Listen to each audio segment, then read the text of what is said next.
Hello everybody, it's Andy here from the Movement Project, and today I thought I'd talk about, is it easier to burn off a big breakfast than a big dinner?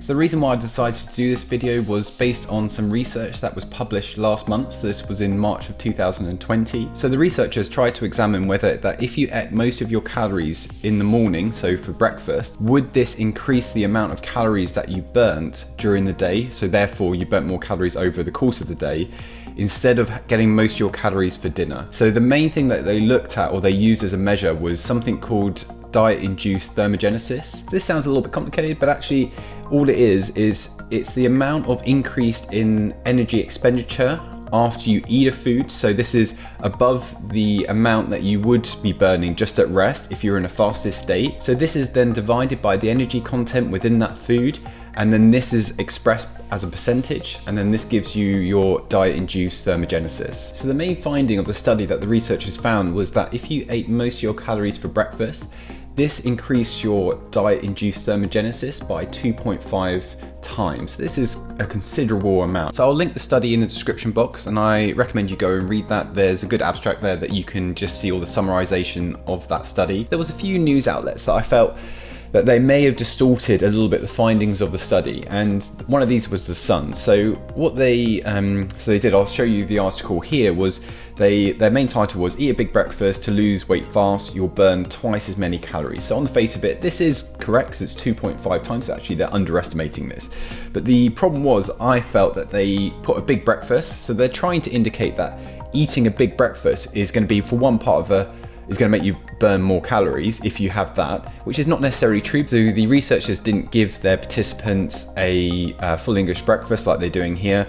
Also, this is probably going to be a lot more calories than the researchers did. So eating a big breakfast for some people might not be healthy, because fry-ups generally tend to contain a lot of salt. So if you've got high blood pressure and on blood pressure medication, this might not be ideal. Obviously, maybe not the most nutrient-dense food, so there are other better alternatives than a fry-up, but they're trying to indicate that this is, so if you have a big breakfast, you're going to be fine and you're going to burn a lot more calories, but this probably contains a lot more calories than your average breakfast. So over the course of the day, even if you're burning more, it's still not going to make up for having a full English breakfast than over if you had some porridge, say, or just some fruit for breakfast. So I felt that this was a little bit misleading. So one other thing that The Sun reported or stated was that the researchers claims the hour of the day when you eat and how frequent you eat is more important than what you eat and how many calories you eat. So this isn't true. The researchers only said that the time a meal was eaten had an effect on the calories burned and appetite.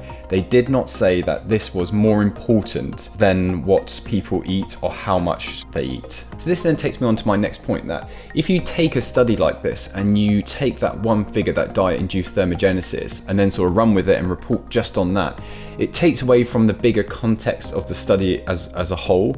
And this study did have a lot of problems. So namely one, and the biggest one of this, is that it was only conducted on 16 people, which is absolutely nothing. So this is not a really good study for taking any conclusions. What this study is good for, it's good for giving us an indication, and when I say us, I mean more the researchers, scientists, to then further do more specific studies that look specifically at diet-induced thermogenesis and the time that people eat, and then doing more large-scale studies. From this, I wouldn't say you can draw any conclusions, but just have maybe a small indication that it may have an effect if you eat breakfast or don't eat breakfast, etc. But also the researchers, they kept these people or these participants in laboratory conditions. So they kept them in for 3 days, I think, and then they controlled their calories, but also what they could do during the day. So they only could play games, watch TV. They couldn't exercise. The people in the study were in their 20s. They were healthy. They weren't trying to lose weight. So there's so many things that make this a very artificial study, which is fine. And like I said, it's still a very good study for looking at what we should be researching further, but not very good as looking at as a whole and whether that you should change your habits based on this study. So most people in their early 20s, males, don't usually have a problem with weight. Normally they're a good weight anyway.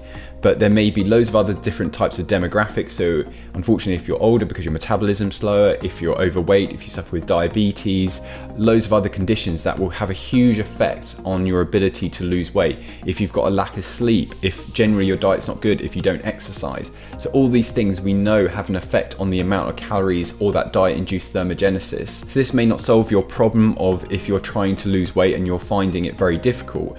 It may help, but we don't really know from this study whether this is conclusively gonna really solve your issue. I would much prefer that, yes, all right, okay, well, you can try eating most of your calories during the day, but then you make sure your sleep's good, you make sure you're eating nutritionally dense food, mainly plant-based diet, also that you're exercising. All these things are kind of have, yes, going to make you lose weight more, but also make you a healthier person, and that surely is going to be more important. So I'll just use myself as an example, because for a while now I've been trying to do intermittent fasting. So I do a 16-8 variant, so I don't eat for 16 hours during the day, and then I eat in an 8-hour window, so within a 24-hour day. I did this because it's fairly easy to implement around my work, and how I did this was I skipped breakfast and I would have lunch and then dinner. For me, I found that this was fairly easy and I didn't feel too hungry.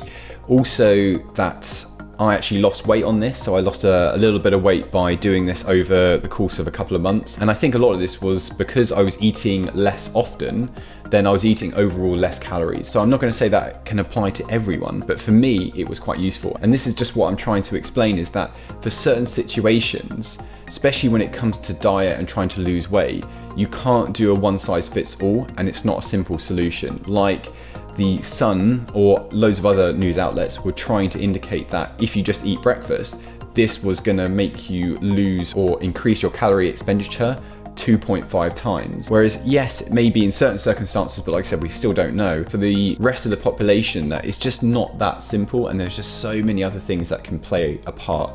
And I would say concentrate more on these things. And yes, if you want to try it for a while, try to eat more of your calories for breakfast. And I think for some people generally would eat healthier breakfasts, so they would more like to eat fruit, like I said, porridge is great, all these sort of things, and that when they eat dinner, they're more likely to have hypercaloric foods, they're more likely to have sweets afterwards, so sugary things, and this is obviously not going to be good for if you're trying to lose weight and for general health. But anyway, so I hope I've made that clear and my sort of stance on that, and I hope you found that useful. But if you have, remember to like and share the video. As always, thanks very much for watching.